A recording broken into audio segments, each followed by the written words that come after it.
So one of the most common questions that I get asked as a chiropractor for my different patients that are dealing with sleep problems is, Doc, what pillow should I be using on a nightly basis?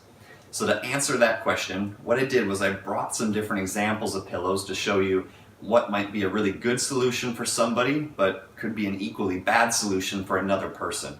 Because when you go out pillow shopping, there's all sorts of different kinds. There's soft, medium, firm, there's feathered, there's cotton, there's all sorts of different ones that you can choose from. You really have to have some knowledge going into making that decision so that you know what's going to be the best choice for you and your body.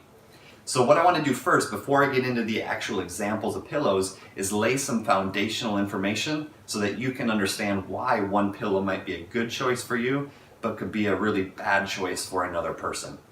So to answer that question, what I want to do is talk about the structure of the human spine.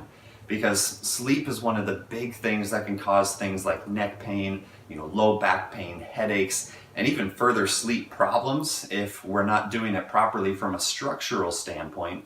Because when we don't have our spine in the correct position, it puts direct pressure on the nervous system, which coordinates all the different functions of the body.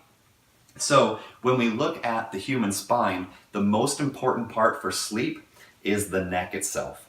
So what we want is a good curve in that neck from the side that's keeping our head directly over our shoulders. And of course, we want that spine straight up and down from the front.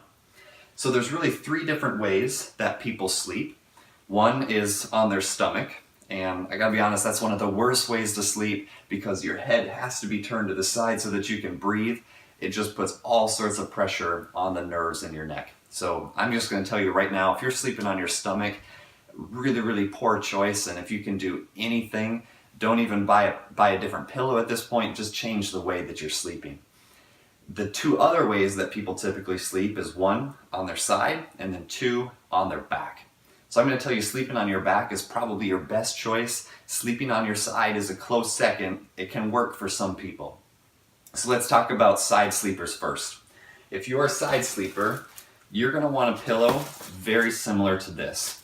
This is a firm pillow, and as you can see, there's not a whole lot of compression that happens with this guy. It's actually fairly thick. This is a really good pillow if you're sleeping on your side, because if I had it right here, you can see that my shoulder on the right side would be touching the bed, and then it keeps my head in its correct alignment with the rest of the body. If you're a side sleeper, this is what you want, a firm pillow that's fairly thick, and you want your partner or somebody to evaluate you and just make sure that your head is in alignment with the rest of your body when you do that. But if you are a back sleeper, again, this is the best way to sleep in my opinion. You're going to want a pillow something like this. This is the one that I pulled off of my bed this morning. This is actually a feathered down pillow, and it is not firm. It's actually on the softer side.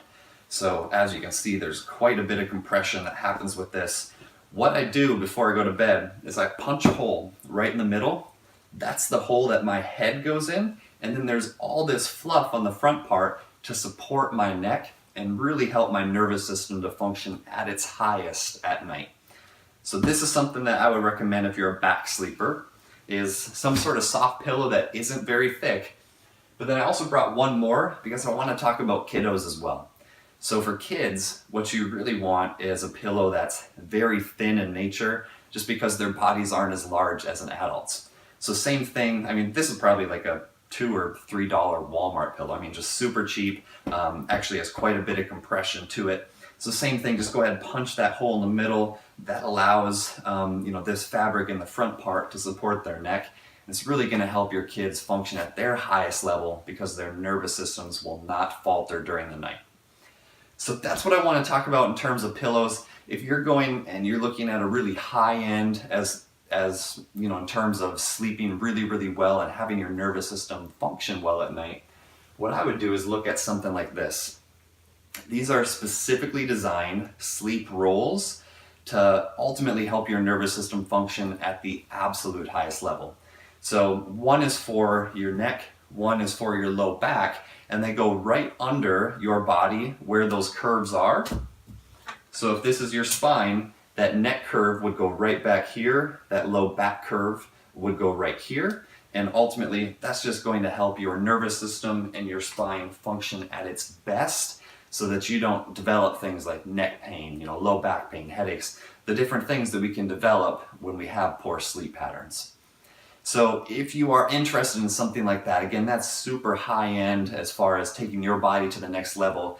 It really needs to be evaluated for you as an individual person based on some different tests, just because everybody's spine is a little differently and they require different amounts of firmness, different sizes on that to make sure that you're getting the best fit for you. So that's something that we do at Deep Roots Help Center with our sleep patients, is we really help them develop the best patterns so that they can get the best night's sleep and really have their best days because of that. So if you got something out of this video, make sure that you comment, tag, or share below, and I will catch you on a future video.